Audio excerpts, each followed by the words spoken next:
This episode is brought to you by Indeed. Stop waiting around for the perfect candidate.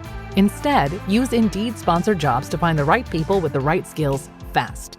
It's a simple way to make sure your listing is the first candidates see. According to Indeed data, sponsored jobs have 4 times more applicants than non-sponsored jobs. So go build your dream team today with Indeed.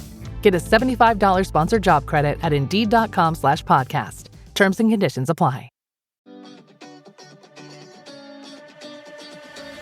Welcome to Her Extraordinary Life by Design, where we celebrate women who are shaping their lives one extraordinary day at a time. I'm your host, Leslie Gaudet, self-care coach for women who are ready to make self-care a priority to support them in life and business. Every week, I'll be speaking with inspiring women from various walks of life who will share their personal journeys and will discover how they have fearlessly carved their own paths as business owners, passionately pursuing their dreams and creating a meaningful impact on their communities. So let's get started. Hello, and welcome back to Extraordinary Life by Design podcast. I'm your host, Leslie Gaudet, and I'm really glad that you're here. And I hope that you've been following along for the past few weeks because we've been exploring how energy and money influence each other and the internal experience underneath all of it. We explored how pressure can shape decisions before you even realize it's there, how urgency can disguise itself as logic, and how effort can become the default response even when what you actually need is something else entirely. And if you've been following along, you might have started noticing patterns. Moments where sustaining what you've built sometimes feels heavier than building it did, where decisions require more energy than they should, where you're mentally tracking constantly, believing that it's the only way to keep everything from slipping.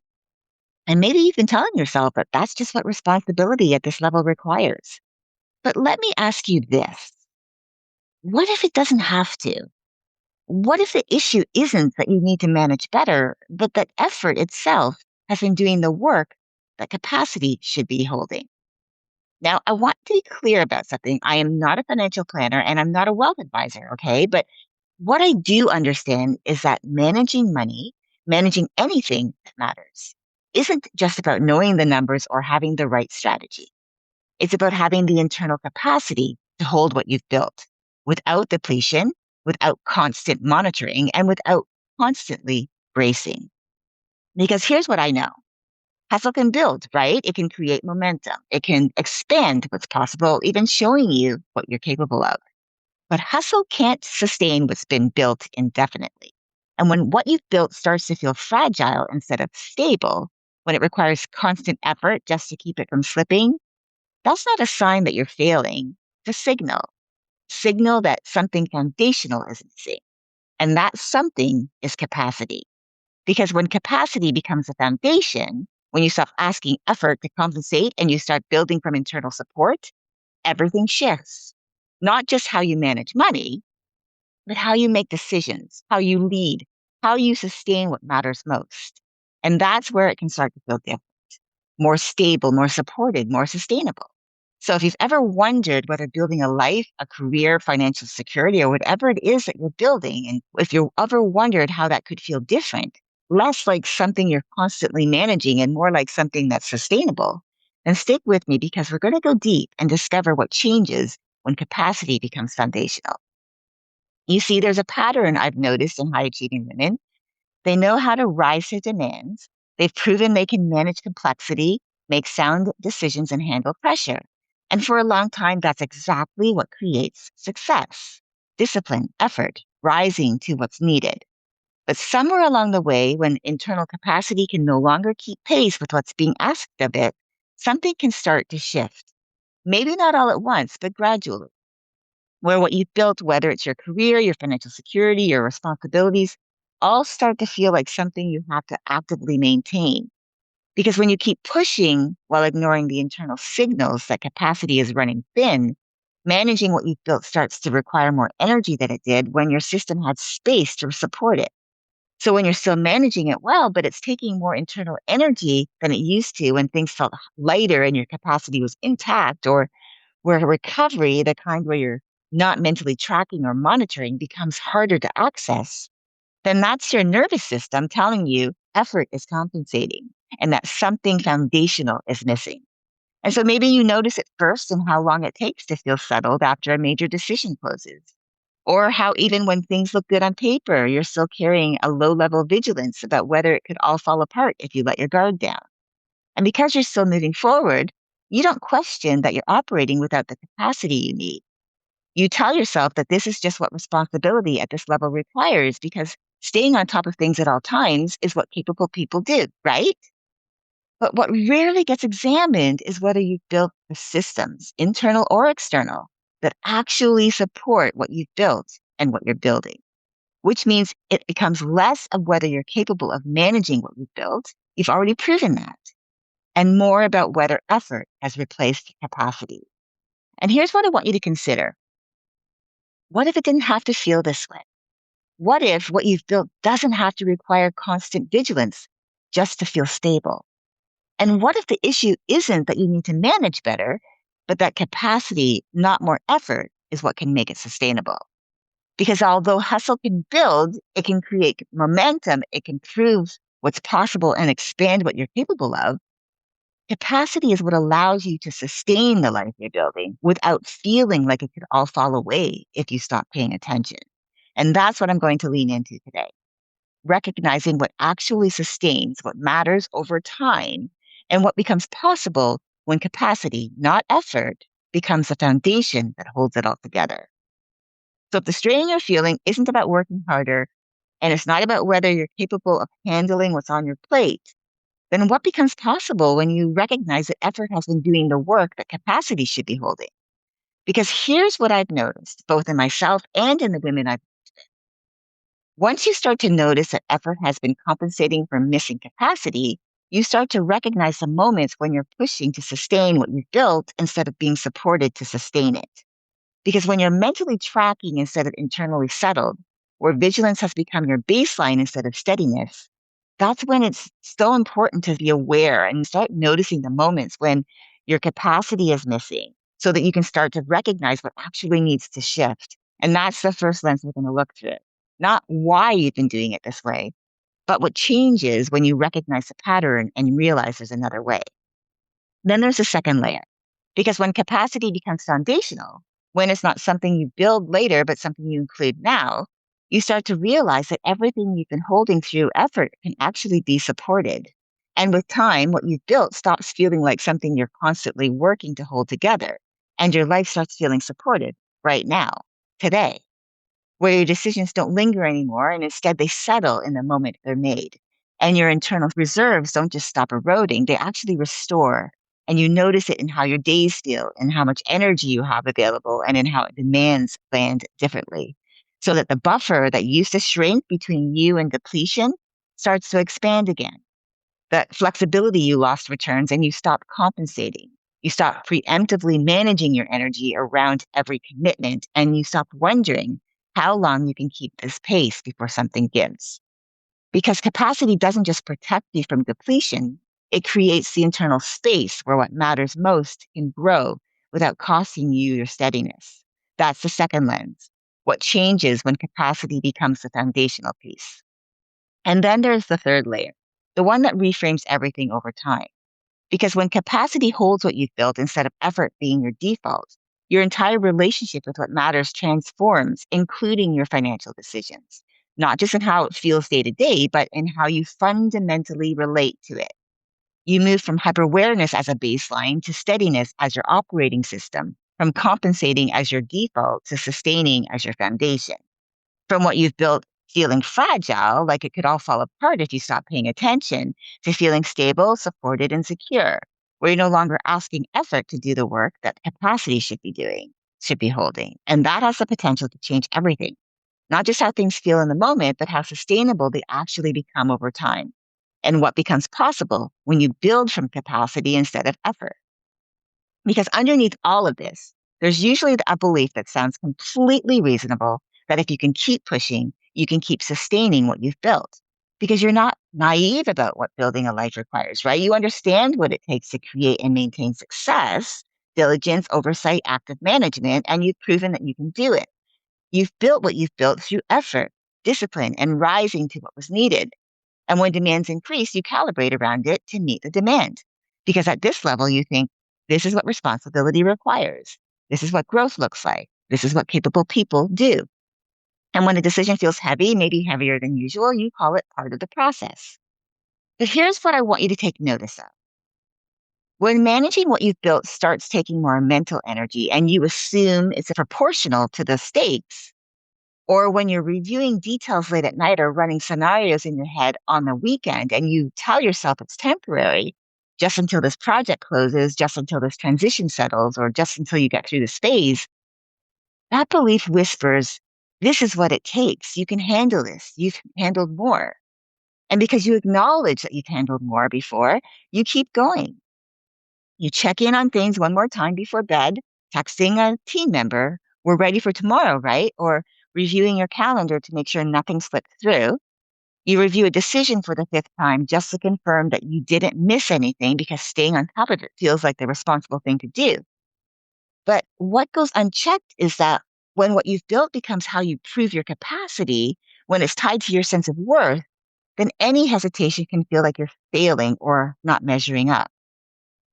You see, when you treat effort as the tool that gets you through because you don't want to appear like you can't handle it, because you don't want to seem like you're not up to the responsibility, and because you don't want to jeopardize what you've worked so hard to build, you start to override your first reaction and your second one and the next one until you override them all, where you rationalize the moment when your nervous system tightens around a decision. You start minimizing that internal knowing that something feels off because you're carrying more than feels sustainable. And you tell yourself that diligence is just part of being responsible because pushing through has worked before, right? It's how you built what you have in the first place. Effort has been rewarded, endurance has been praised, and being the one who handles complexity has become part of your identity.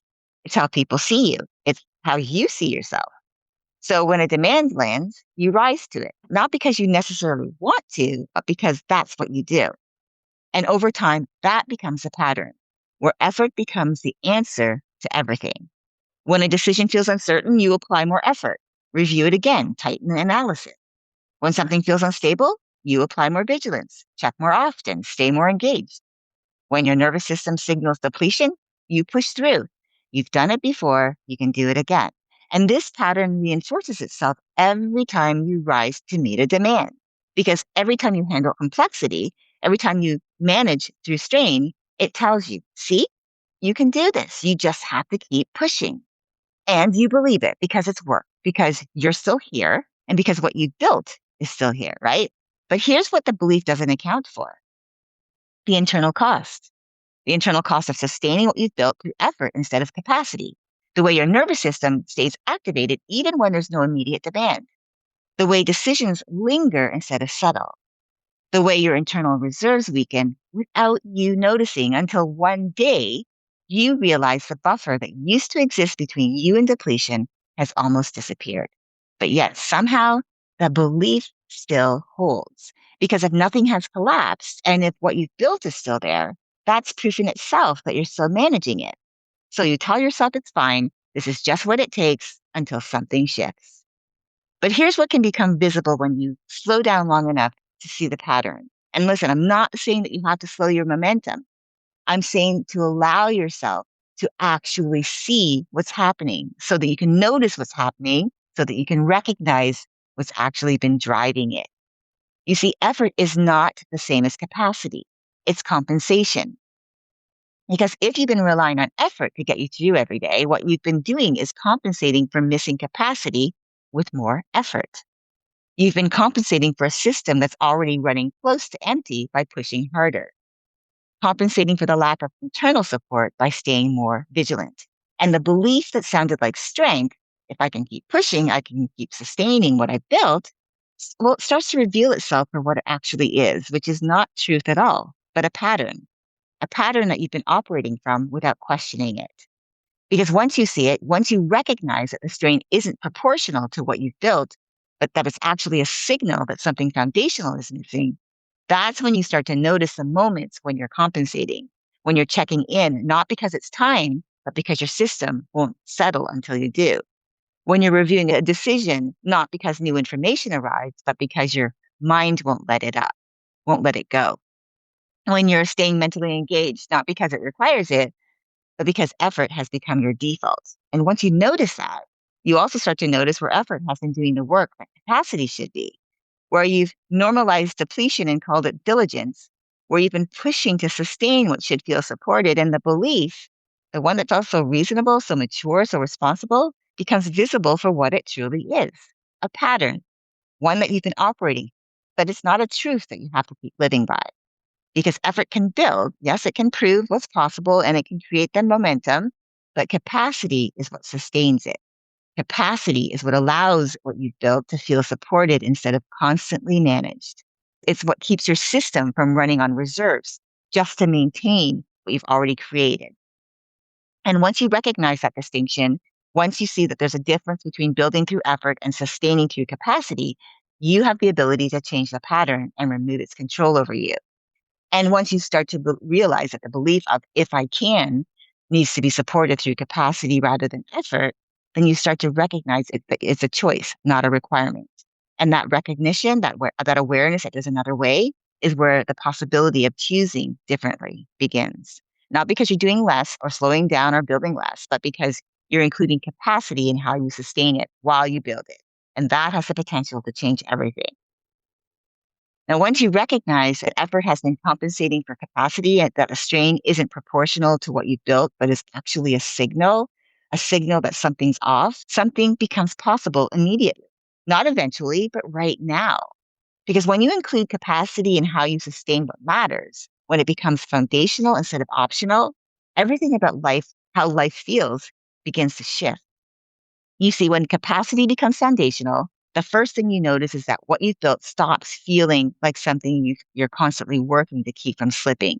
It starts feeling supported, not someday, but today. And that immediate internal reorganization changes how you move through your days. Because when your internal system has the capacity to support what you've built, your nervous system doesn't need to stay activated around it. That low level vigilance you've been carrying releases. You start noticing that when a demand lands, there's no micro tightening. You just process it, you respond, and you move on. No mental rehearsal afterward, no secondary checking, no lingering activation. A decision closes and you actually exhale. And you're not mentally reviewing it later that night, running through the variables one more time just to make sure you didn't miss anything. You're not carrying it into your walk, your dinner, or your weekend. It's done and it feels done because that's what capacity can create. It creates the internal space where decisions can settle instead of linger. And here's what that can look like in your daily experience, where you used to check in on things compulsively, not because new information was there, but because your system wouldn't settle until you confirmed everything was still holding. Now you check in when it's time, when there's a reason to. And when you do, it's just information, not activation. You start to notice that where you used to revisit decisions you'd already made, running scenarios one more time, questioning whether you considered everything, mentally rehearsing the reasoning just to make sure it's still held, now your decisions start to feel complete when they're made. They don't follow you. They don't ask for your attention after they're done. They settle internally and they stay settled. Where you used to carry responsibilities in your mind constantly, even when you weren't actively working on them, even when you were supposedly off, your mind would drift back to the details, right? The timeline, what needed monitoring. Now, because capacity is the foundation for how you move through your life, your mind can actually rest. And what you're managing doesn't live in the background anymore, demanding attention. Instead, it exists when you're working on it, and when you're not, it releases. And that mental tracking that used to run constantly in the background, it becomes neutral awareness instead of vigilance because you're still aware of what's happening. You're still informed, you're still engaged, but you're not activated. And there's a difference between tracking and vigilance because tracking is neutral. It's information. It updates when needed and it releases when it doesn't. And vigilance is charged. It stays on. It doesn't let go. You see, when capacity is present, tracking doesn't require vigilance anymore. You can know what's happening without your nervous system staying engaged with it. And that internal shift, that release from constant activation opens up space for flexibility. Flexibility you used to have around decisions. Because maybe in the beginning, before things started to get really busy and you shifted from capacity to effort, maybe you used to be able to pause before committing, to sit with something for a few days, to let it breathe, to give your nervous system time to process whether it felt aligned. But when capacity was thin, that buffer disappeared. Decisions had to be made quickly because your nervous system didn't have the space to hold them in consideration. Well, when you allow capacity to support you, that flexibility returns today in the next decision you make. You can pause, you can sit with it, you can give yourself time, not because you're hesitating, but because you have the internal capacity to hold complexity without needing to resolve everything right away. To be able to say yes cleanly without second guessing it later. Because now you have the space to not only reconsider, but to actually consider, to adjust, to say no when something doesn't align, and yes when it does. Because your system has the capacity to handle the recalibration without it costing you more than you can sustain. So, what I want you to understand is that when capacity is present, clarity expands. Decisions don't feel overwhelming, they feel manageable. You can see options more clearly. You can evaluate without your nervous system tightening around the decision. You can trust your discernment because your internal state isn't distorting the signal. And your internal reserves, the ones that have been gradually eroding, they restore right now, day by day, because you're not constantly drawing from them anymore. You're not using reserves to manage what should feel supported. You're not depleting yourself just to maintain what you've already built. Instead, your nervous system has space to replenish. The buffer that used to shrink between demands and internal depletion expands again. You can handle demands without it costing you weeks of recovery. You can make complex decisions without feeling drained afterward and sustain what you've built without sustaining strain. Because capacity doesn't just prevent depletion, it creates the conditions where restoration becomes possible. And when that happens, when your internal reserves restore instead of erode, what you've built starts to feel different. It feels stable. It feels supported by an internal system that has the capacity to hold it. And sustainability, the thing that you've been working towards, stops being something you're trying to create through more effort and instead becomes something you're experiencing in how your decisions land, in how your nervous system feels. Because when capacity is foundational, what you've built doesn't require constant active maintenance to feel supported. It just does, and you sustain it without depleting yourself to do it.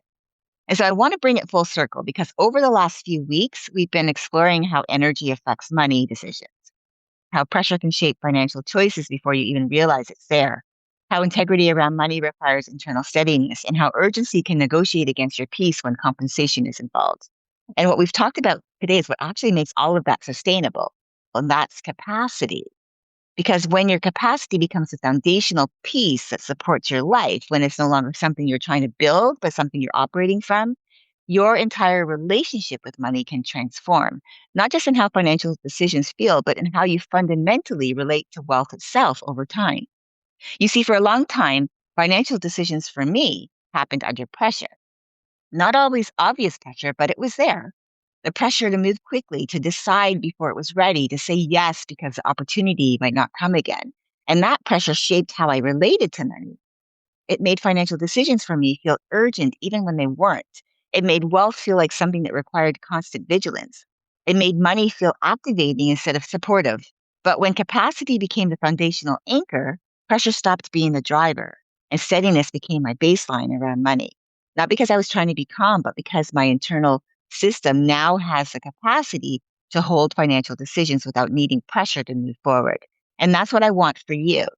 I want you to be able to notice the shift when a financial opportunity lands and you don't feel the urgency to decide immediately, where you can sit with it, let it breathe, give your nervous system time to process whether it aligns, where a money conversation happens and your nervous system stays neutral, no tightening, no activation, just information. And over time, where that becomes how you operate around wealth, not from pressure, but from steadiness. And as your baseline shifts from pressure to steadiness, the way you make financial decisions can change too. Because this month, we talked about how integrity and money go hand in hand. And we talked about how when pressure is present, values can get compromised, not because you stopped caring, but because steadiness wasn't available in the moment the decision was being made. And maybe for a long time, that's what financial decisions have felt like for you. Because although you made them from the best place you could, given the internal state you were in, you were operating from effort instead of capacity. And what I want you to understand is that when capacity is foundational, integrity doesn't have to fight against pressure anymore. Financial decisions can be made from alignment instead of urgency. You stop reflexively saying yes because the compensation validates you. You stop overriding internal signals because the opportunity feels validating, and you start asking different questions before you commit. Not just is this a good financial opportunity, but does my system have the capacity to hold this sustainably? Not just does this pay well, but does this align with how I want to relate to this opportunity and how I'm relating to the money that comes with this opportunity? And that shift in questioning can potentially change how you operate with wealth day to day because financial opportunities can still arrive, good compensation can still be offered, but your response can be different. Instead of deciding from pressure or urgency, you can choose to decide from capacity and alignment, which allows for those decisions to feel clean, settled, and stay settled. But here's the deepest shift that I want to lean into with you. It's the one that can potentially change not just how you make financial decisions, but how you fundamentally relate to money itself. Because last week, we explored how money can start negotiating against your peace when urgency is allowed to lead before steadiness has time to weigh in. How compensation that looks good on paper can quietly reorganize your nervous system and can begin to cost you internally, even as money, grows externally. And for a long time, you might have normalized that, telling yourself that that's just what wealth at this level requires, that financial security comes with a certain amount of internal activation, and that money and peace exist in separate rooms. But when capacity becomes foundational, that changes because that's when you start to notice that money doesn't have to negotiate against your peace, that wealth doesn't have to feel like something you're managing at the expense of your calm, that financial growth and internal steadiness can coexist. Because when your system has the capacity to hold wealth, money stops feeling activating and it feels supportive. You stop relating to wealth as something fragile, something that could slip away if you stop paying attention, and you start relating to it as something stable, something held by capacity instead of effort. You stop seeing financial decisions as things that cost you internally, and you start seeing them as things your system can hold sustainably. And that relational shift, that deep embodied change in how you relate to money, can become permanent. And this isn't just a technique you only apply to financial decisions, it's a transformation in how you hold wealth, how you make decisions, and how you sustain what matters overall in life. And once that transformation happens, once capacity becomes foundational to how you relate to money, to how you relate to any decision at all, including everything we've explored over these past 4 weeks of February, you start to realize that pressure doesn't have to shape your financial decisions anymore. Integrity doesn't have to be compromised when money is involved, and peace doesn't have to be negotiated away for compensation because capacity holds all of it. You're still financially ambitious, still capable, still growing, but now you're building from a different foundation, not effort that compensates, not pressure that drives, not energy that overrides, but capacity that sustains. And that can change everything, not just how money feels in the moment, but how wealth is held over time, how financial decisions are made, how integrity stays intact, how peace is preserved, and your relationship with money, it transforms. So before we close this conversation, I want you to bring to mind your relationship with what you've built right now, what you're building, not the numbers, not what it looks like on paper, but how it feels internally. What's beginning to shift? Because if you've been listening, like really listening to what we've explored today and over the last few weeks, maybe something has started to change. Maybe it's subtle, maybe you can't name it yet, but it's there. Because understand that with transformation itself, it doesn't always announce itself loudly. It can show up in small shifts, in moments where you didn't check the numbers compulsively, in decisions that settled instead of lingered, in awareness that effort was compensating and choosing not to apply more. And if you're noticing any of that, even just a glimmer, that's not small. That's the shift beginning. So here's what I want you to sit with. What are you noticing that you couldn't see before? Because if you're noticing moments when effort was doing the work capacity should have been doing, when effort was doing the work capacity should hold, then something fundamental is already shifting. And that shift, that awareness doesn't go away. You don't unsee the pattern once you've recognized it. So whatever you're noticing, even if it's small, honor it because that's capacity becoming foundational. And that's what transforms how you hold everything over time. Now, as I sit with everything that we've unpacked today and over the last few weeks, pressure, urgency, integrity, peace, recognition, transformation, capacity, sustainability, what I've come to understand is that when it comes to making financial decisions, any decision really, it doesn't mean that strain has to be inevitable. Because sustaining what you've built, whether it's wealth, your career, your business, your responsibilities, isn't just about strategy. It's about your internal system. When we operate from effort instead of capacity, it changes how much energy you have available. It influences your decision making clarity. It shapes whether what you're building feels supportive or depleting. And most of the time, none of that's discussed when we're in decision mode, especially when it comes to money. We talk about investments, we talk about diversification, we talk about growth, but we don't always talk about what it takes internally to sustain it. And if you're someone who manages financial complexity well, who adapts, who can handle high stakes, you can normalize almost anything, right? You can tell yourself this is just what building wealth at this level requires. You can tell yourself it's temporary, telling yourself the numbers justify the strain. And because you're capable, you make it work. But making it work and feeling supported are not the same thing. And that's a layer I don't want you to miss. Because when you start trusting what you're noticing and you start recognizing when effort's compensating and when capacity is present, that's when you start building from a different foundation. When we make decisions, whether it's about life or our finances, those decisions shouldn't require constant vigilance. They should feel stable. And it shouldn't mean you have to run on reserves just to sustain what you've built. And you shouldn't have to do it alone either, which is why community for me is so important. And one of the reasons why I'm in the process of building the Yes Reset community, because what we explore today, how capacity becomes foundational and transforms your relationship with what you've built, for me isn't a surface level conversation. It's not about tactics. It's not about financial strategies. It's not about managing less. It's about understanding the internal layer of sustainability that we as high performing women carry every day. And it's why I believe that that deserves a room, a space where conversations like this can be explored, where you can examine patterns without being rushed to correct them, where capacity, energy, and sustainability are discussed in the same sentence, because in real life, they're intertwined. Now, the community isn't live yet because I'm intentionally in the building stage and I'm actually gauging if this is something that you even want. And because I'm building it for women in the legal space, I'm not guessing what you need. I may know what I want to bring to the space, but your voice is equally important because ultimately it's what you say you want and need that is what matters to me. So I'm engaging with you and listening to what you're saying. I'm gathering the data and I'm listening to what you say you want to experience, what you need, and what you'd like to see inside a container like this. And if this is something you'd even want, or maybe not, right? So if this is something you could potentially see yourself being a part of, and you may have a few questions, need a little bit more information, please reach out to me by email. You'll find my email in the show notes and we can talk through what you're thinking. And I'll answer any questions you have so you can see if this is something you would like to be a part of. But if you're listening in right now and you're saying, yeah, this is something I'm really interested in, I'm definitely interested in exploring it more, and you want to be part of building it, then you can apply through the link in the show notes to join the waitlist and share what you'd want a space like this to hold.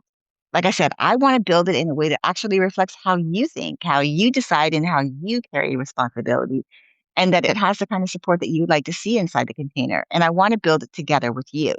So if you're all in, check the show notes for the link and join the waitlist today. Now, as you move back into your week, I want you to start noticing what's shifting for you.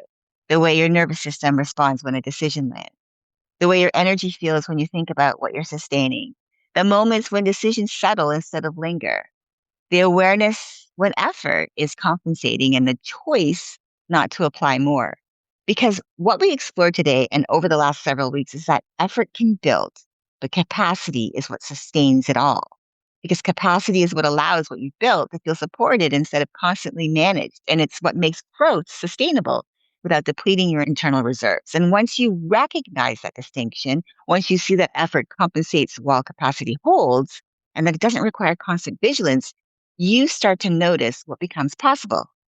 It doesn't follow you into your evenings. It doesn't ask you to stay mentally tethered just to make sure it holds, meaning it can grow, it can be complex, it can require your attention, your decisions, what you're doing, what you're building, but it doesn't have to feel like something you're constantly working to keep from slipping.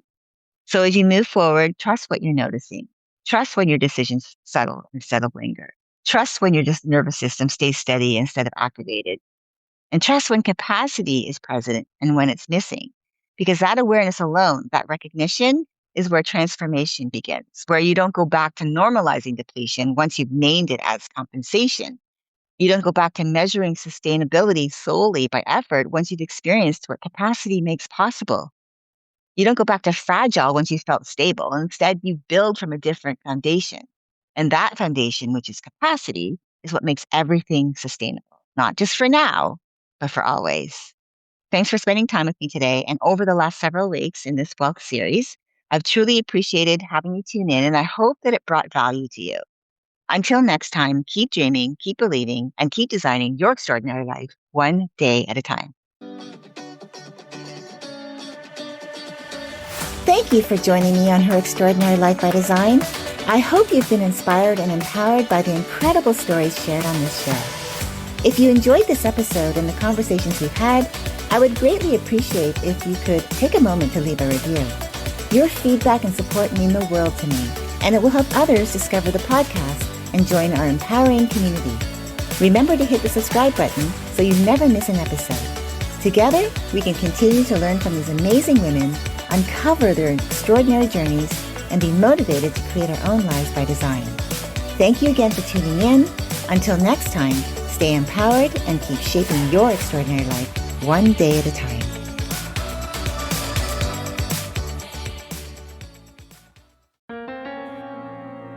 Hi, this is Jennifer Izio. Are you ready to create more freedom in your life and your business? Join me and my amazing guest experts on Asked and Answered by Soul, where we discuss life, love, and business and provide you with the answers to those really big questions. Who are you, really? Why are you here? And what does it all mean? Tune in wherever you listen to podcasts, and don't forget to share the magic with a friend.